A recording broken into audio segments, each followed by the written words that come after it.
Today, we have the opportunity to speak with Chris Lindener. Chris Lindener is an all-time friend, but has a new role since this week.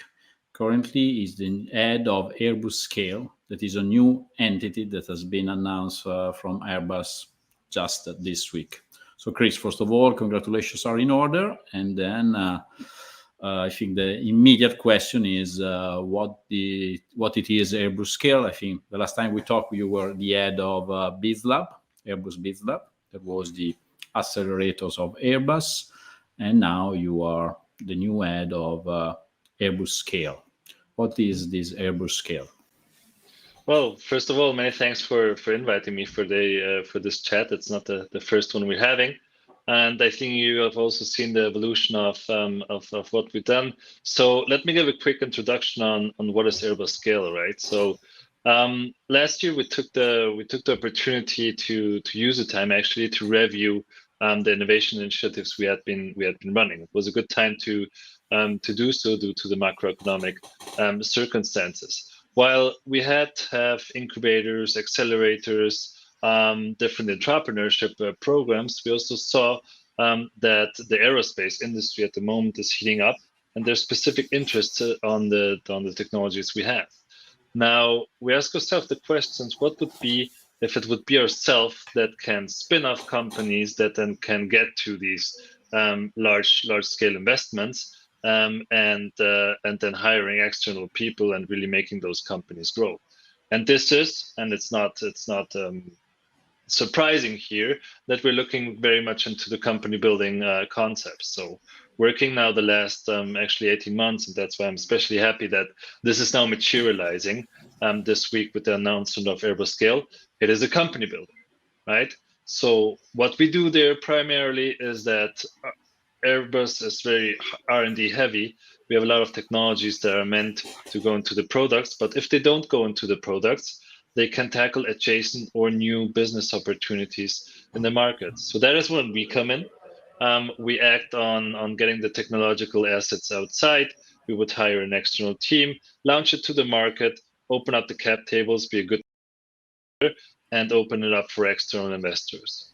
So that is primarily the aim of all these consolidated innovation units that still are working as a team. So we kept the team on the various geographies. The main idea is company building, right? Still, the legacy we have with the Bizlab, accelerating over 90 startups and 70 internal projects, is still something we're going to do, right? So Airbus Scale is also the smoothest interface for startups to work with Airbus. So just to help our audience to rebuild the story of Airbus and the story of startup engagement of Airbus. So 2015, if I'm not right, Airbus launched Airbus Bizlab. That has been as mainly one of the first startup accelerators, corporate startup accelerators in the industry. Correct. Has produced a certain number of results. Again, 90 startup accelerators is quite a large number. Some success stories. I remember in our last conversation that you told me, yes, I'm happy about the outcomes, but not particularly happy about the outcomes because I perceive that something is missing. It's missing a big success story. And that's probably has been the trigger for forcing you and Airbus to rethink, to restructure what was an old concept, because actually, technically speaking, corporate accelerators, at least from our perspective as an advisory firm looking at what all the Fortune 500 company in the world are doing, the corporate accelerator model as it was designed is dead. Is dead unless the one that are kept into sort of artificial ventilation is dead because it's not able to produce any relevance as a story. If it done has been mostly exception rather than the rule. And the reason behind the corporate accelerators, at least in my opinion, are not particularly performing is that it's very difficult to work with early stage projects that are multiple, externally driven, and at the end you don't have the grip to move them forward. Yes, you get contaminated by them, but at the end nobody's really driving, and so the startups cannot benefit from the relationship with the corporate, and the corporate cannot really benefit from the relationship with the startups. At the end is a marriage that is not about to work. And now what we see on the market is that more and more corporates are evolving the concept of corporate accelerator towards the direction of company builder, venture builder.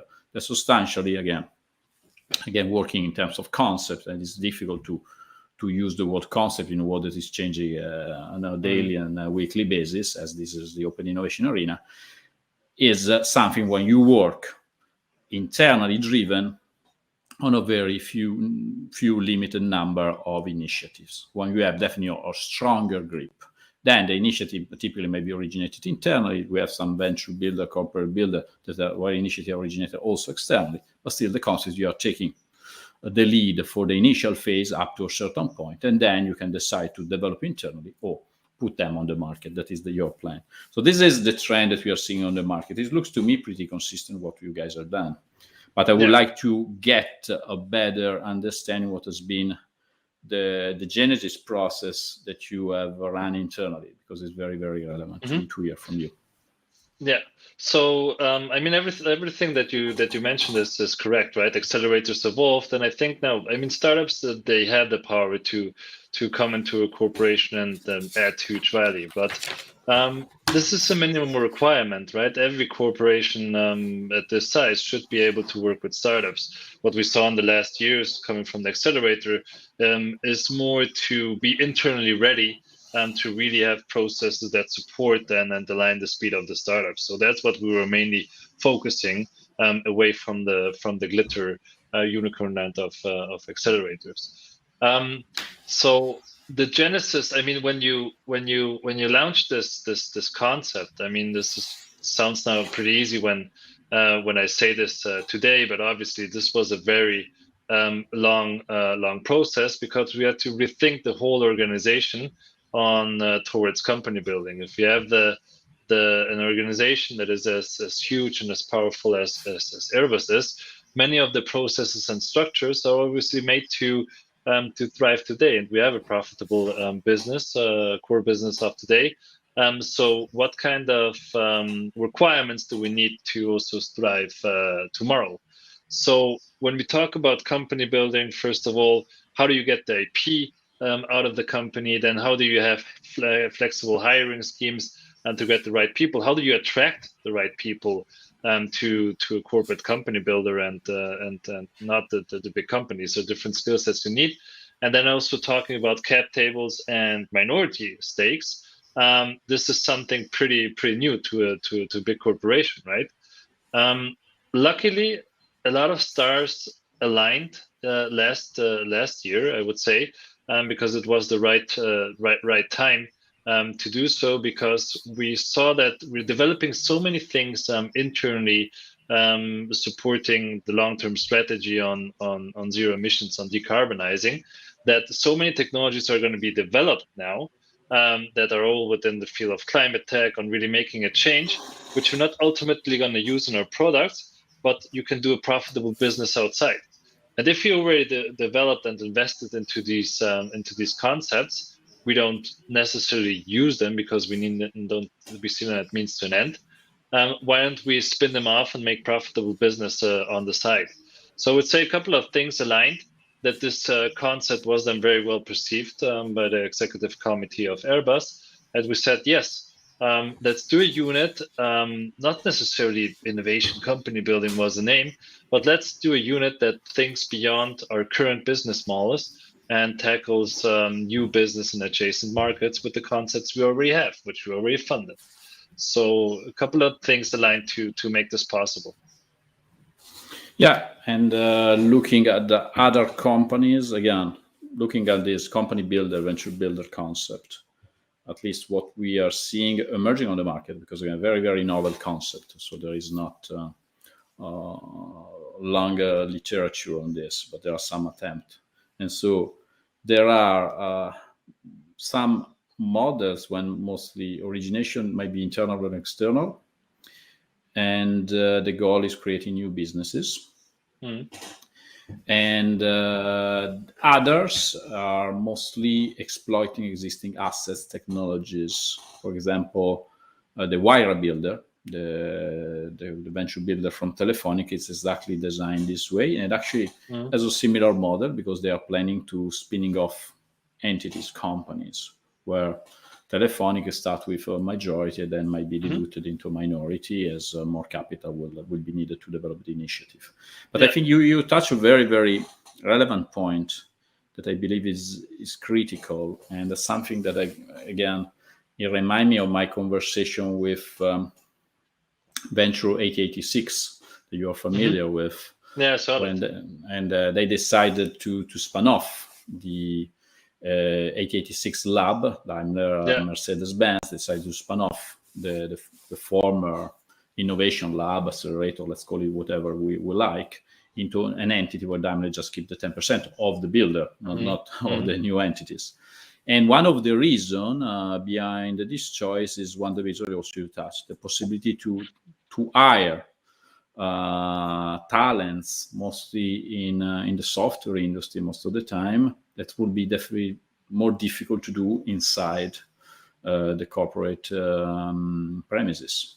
And that's why having this new entity might give them the ability to scale up more rapidly, to get the amount of capital that is really needed to bring this company to a success, because most of the time, if they are still internal resident of the corporate, might not get full access to the capital that they might need, because there might be some budget constraints, some problems. While if you put them outside and they are credit worthy or equity worthy, you can get the right amount of capital to bring them to the level that might bring them to the success. So probably this is one point that might be relevant also in your situation. No, absolutely. I mean, it's not only the hiring process that needs to be different. I mean, I mentioned before what we saw in the past and the various learning of our innovation vehicles is one thing, that internally processes and structures are built for today, right? They need to be definitely different for the future.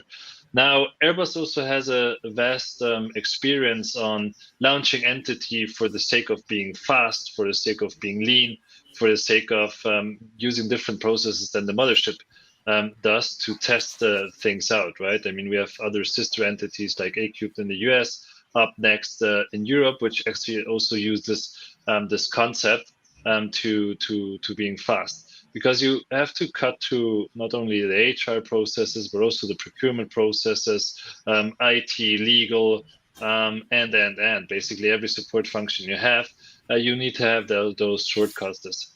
And if I'm talking about why this took 18 months to launch this initiative, was actually exactly for that, to establishing the processes through all the support functions to be able to be as fast as startups are.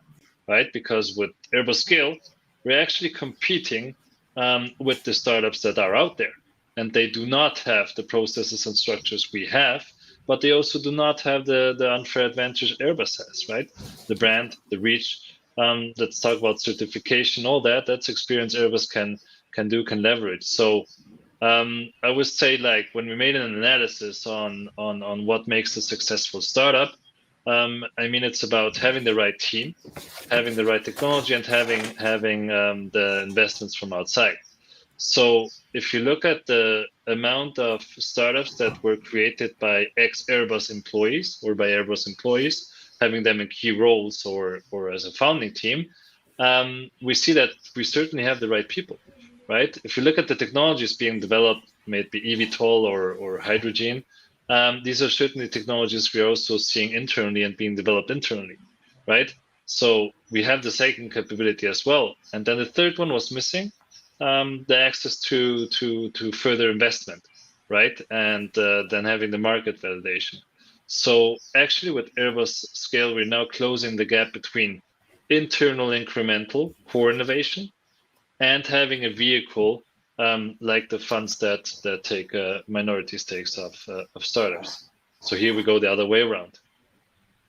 That's a good point to be, again, the concept of venture builder that is in between corporate builder, venture builder that is in between the internal incremental innovation and the disruptive innovation that most of the time is managed by a corporate venture capital fund is a concept that actually we are seeing more and more, and actually, at least from a logical perspective, makes a lot of sense, because you really need something in between. The problem Absolutely. that the tools that we had in between, that was the corporate accelerators, has proven not to be effective, because despite the original idea was brilliant, the implementation has been not particularly poor. And probably going back to the reason why is you need in the initial phase a lot of control and a lot of resources to be added with a startup-like way of doing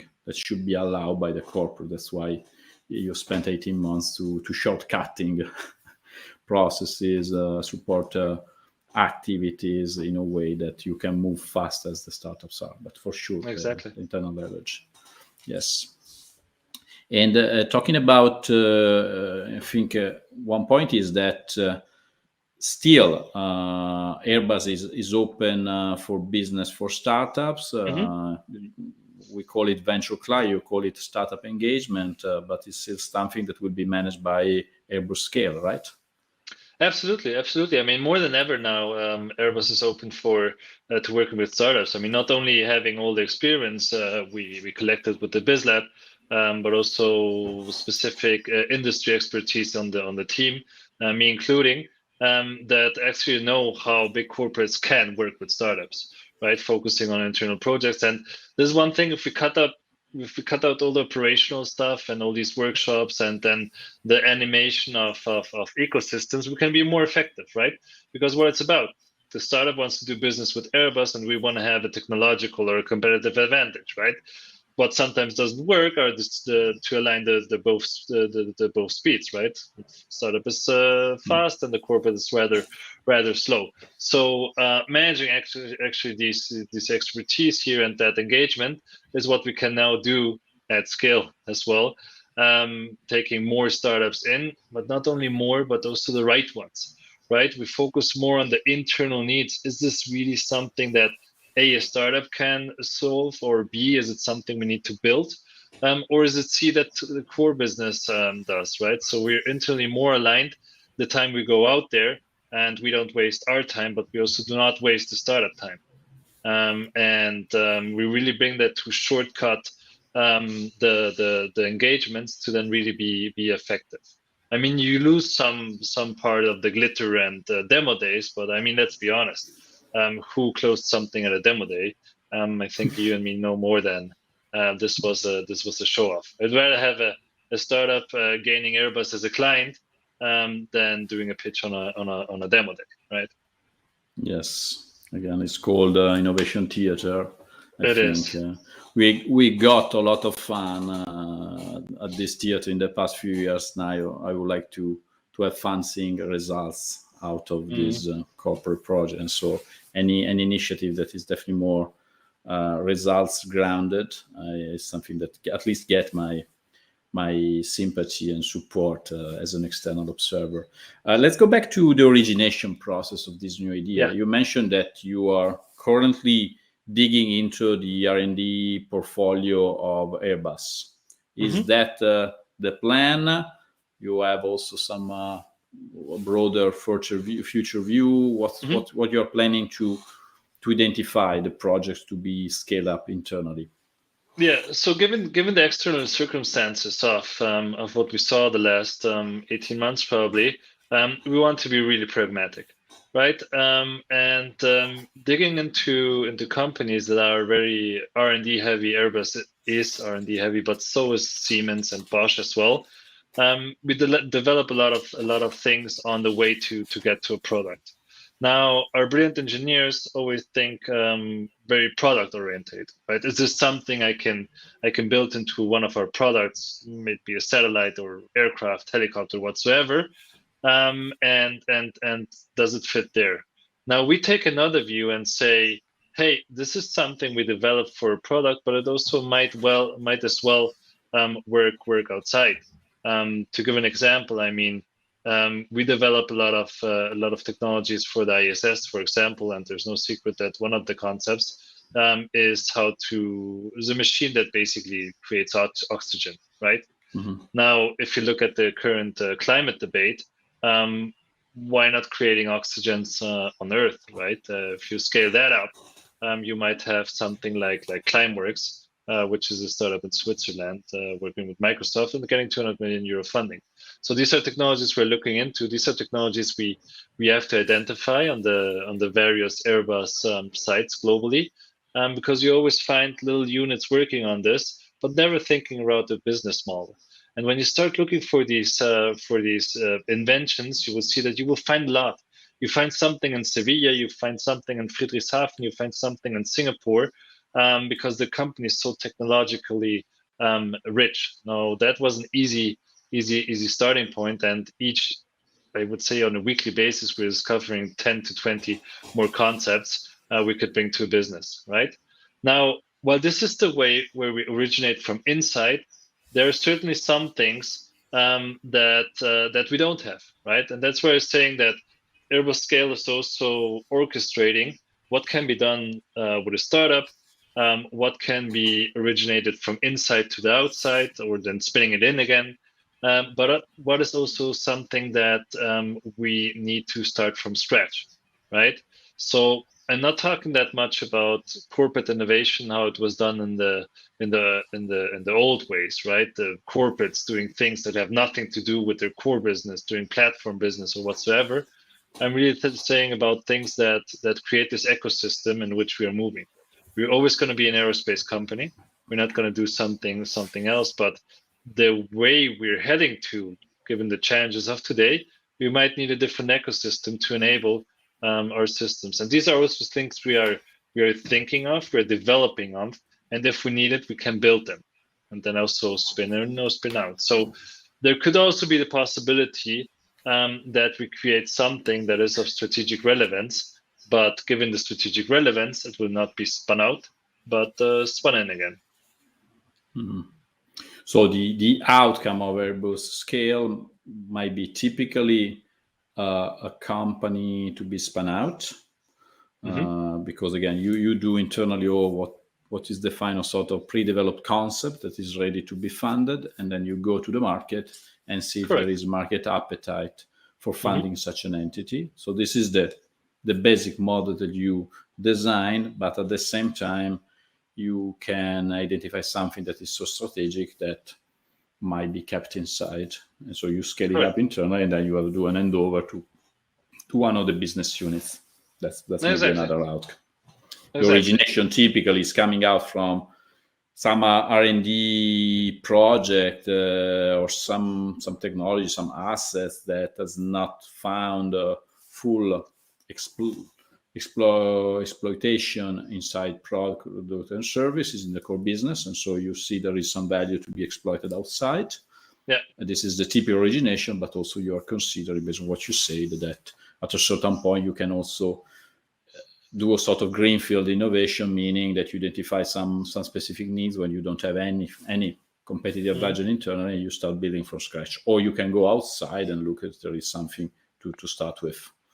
Correct. Given the fact that we are within the chief technical officer's perimeter, I mean, we work transversely, right? So we touch commercial, we touch defense and space, and we also work for helicopters. So we see a lot of concepts along that, the different divisions. that can then be used. And it's not at Airbus, we use a lot the term R&T, so research and technology, which is even before R&D, research and development. So we see a lot of things that will come into effect not only in 5, 10, 15 years, but maybe 20 years, right?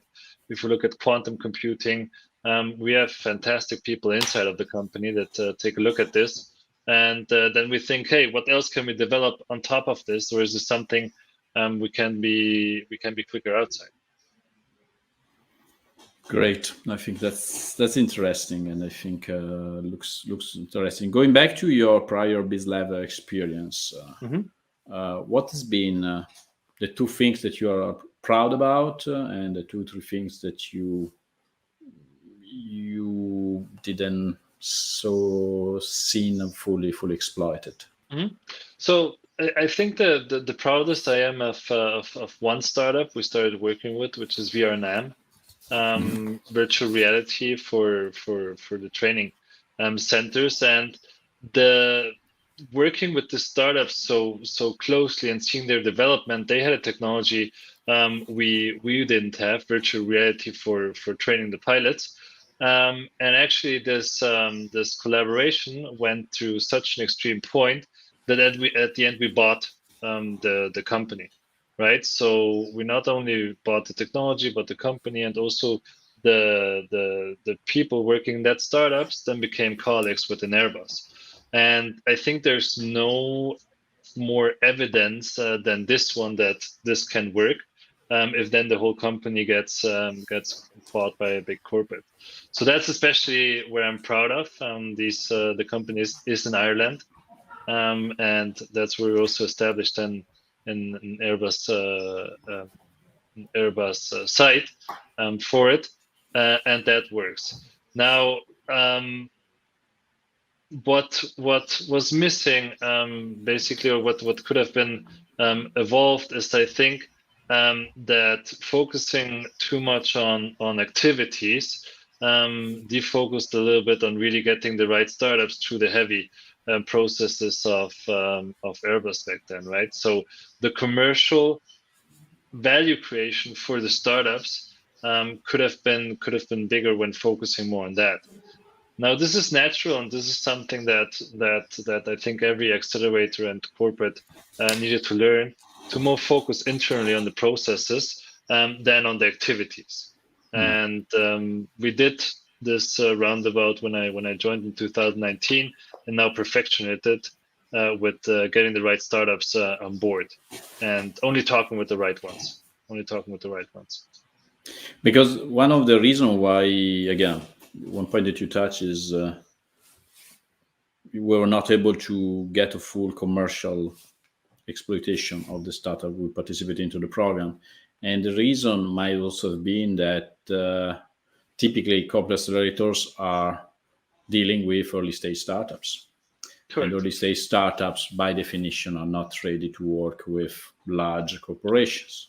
Exactly. And so at the end is an impossible match, because again, yes, it may be the right concept, but it's just a concept. You need something that is ready to be deployed. We want to develop a commercial deployment. And so unless you find something super strategic that you might have the passions to wait for them to grow, or you bring them in through an M&A, at the end it doesn't work. And beyond the initial excitement, nothing happens. That I think is also the key learning we're also materializing within Airbus Scale. Only working with mature startups, right? Mature startups that have an established team, that have a product that is beyond a prototype, and have enough funding to also survive a process of 6 to 10 to 12 to 18 months, right? With seed startups or very early stage, the product is not developed, the team is not final. They don't have funding to really get through all these processes. So that is absolutely the key finding, and I think hopefully every accelerator is making, that those startups that will drive impact are going to be the mature ones, right? The big ones, and those that also understand corporate processes.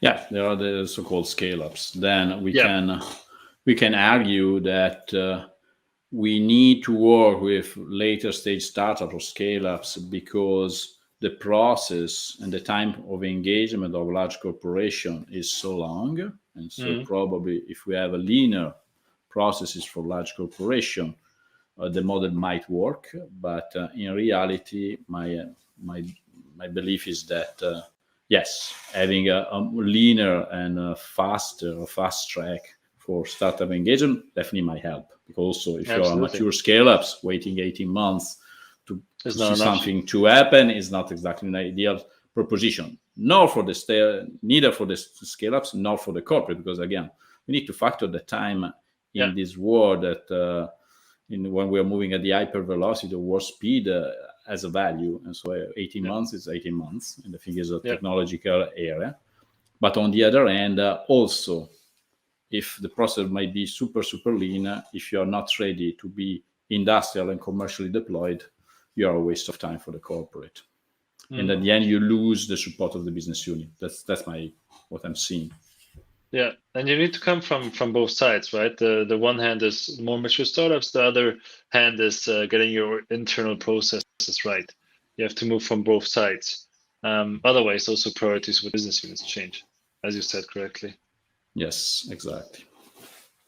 Cool. So I think it's an exciting journey that you're about to start. I think that it is.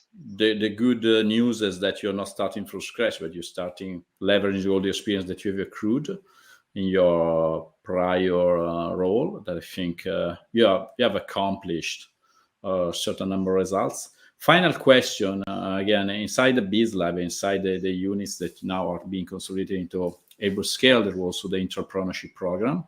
Is the entrepreneurship program still operative inside Airbus? How does it work? Is it an annual cycle, open calls? How does it work? Yes, we don't do any open calls anymore for projects, neither for intrapreneurs nor for startups. We more due to the fact that we now have internal people that know the company, that know the people, that know the units where the brilliant people work at. We start working on a concept and then basically pick the technical or the business expertise out of these teams. So we get a lot of support of our business units, getting the right people on board, and this then might be the CTO of this company or the business part. So we are more focusing on really targeting the right people, targeting the right concepts. This brings a smaller amount of projects, but certainly a higher quality of projects. Same with the startups. Instead of reviewing 1,000 applications, we know which are the 2 or 3 startups in the world that do something within hydrogen, and then we go personally and talk with them to win them Airbus as a client. So it's much more really, and also the relationship then is better because it's not that anonymous, and you're able to really establish really good relationship inside and outside. So really proud of this unit because it really reinvigorates the ambidextrous organization, right? You have an internal part, you have an external part, and both move in one unit hand in hand, right? Which is sometimes hard to orchestrate, but definitely the most effective organization we have at the time being. It's not going to be the last one. A couple of years we might be talking about something else, but for the time being, it works. So you are actively scouting or cherry picking talents, yes. competence, and knowledge as is needed, rather than launching a call that create a lot of noise, that create a lot of activities, that create absorb a lot of bandwidth. And so, technically speaking, so you are open from suggestion for your employees. You know where they are to be involved. And the last question, because again you raise the ball, and so it's for me to to kick, is you mentioned that at a certain point some of your people might become the CTO or the CEO of this new entity. So are you planning that they will leave Airbus? How does it work? Because this is typical roadblocker for large corporation, because again, leaving the safety of the corporate environment for starting a startup career is a big step, and some corporates have some issues. How do you manage? Or if you already figure it out, is something still in the process? I mean, we talked a couple of minutes ago about the biggest success story of the startups, and I talked about Vietnam, right? The startup joining Airbus with all of its people. Now, the biggest success, I think, would be if internal people leave with the company to outside, right? Because we enable it, and we see something that is missing in the ecosystem, and these people then become the owners of the company. So everything we also do with the spin-offs. We also took a look on equity stakes, on employee stock options. So we really built this proxy as a startup. We might lose brilliant people, but we create a known environment for him, where Airbus then nevertheless also still has a stake in. So I think it cannot be better. So that is an option that you're considering, and you're ready to get this done. So this is.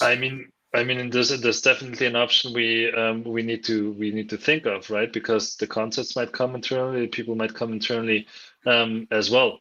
So I'm yes. totally with you, but I'm seeing some corporate environment that this is a nice idea, but it seems still not actionable. And then I see certain corporate environments when, yes, people might have the opportunity to turn into entrepreneurs, but at the end they prefer to stay inside the corporate walls because it's safer and bad. But again, you can have an entrepreneurial idea, but you necessarily have to be an entrepreneur. And so this is a journey you need to feel to take it. It's about having the choices. Yeah. Exactly. So, Chris, it's been a great pleasure for having this conversation. I think with today we have a new model to take a closer look at. We'll definitely become one of the benchmarks that will be tracking, because again, we need examples, and again, knowing who is leading, I'm pretty optimistic about the possibility to see some results coming out. But anyway, I will keep track of what you guys are doing, and so let's probably have a similar conversation in a few months from now to keep tracking process, and also to see what you have learned, because again, this is a journey, and then you plan where you're going. But in the startup or innovation world, you typically, if you're smart enough, you probably readjust down the way because something might not be foreseen. So thank you for this conversation, and all the best for this new endeavor. Thank you.